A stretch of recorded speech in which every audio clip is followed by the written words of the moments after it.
ناپ اور تول میں کمی کرنے والوں کے لیے خرابی ہے۔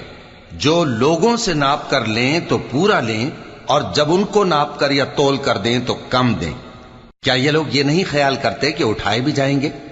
یعنی ایک بڑے سخت دن میں، جس دن تمام لوگ رب العالمین کے سامنے کھڑے ہوں گے۔ سن رکھو کہ بدکاروں کے اعمال نامے سجین میں ہوں گے، اور تم کیا جانتے ہو کہ سجین کیا چیز ہے؟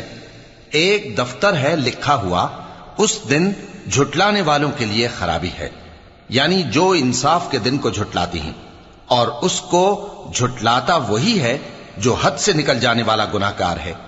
جب اس کو ہماری آیتیں سنائی جاتی ہیں تو کہتا ہے یہ تو پہلے لوگوں کے افسانے ہیں۔ ہرگز نہیں، بات یہ ہے کہ یہ جو اعمال بد کرتے ہیں ان کا ان کے دلوں پر زنگ بیٹھ گیا ہے۔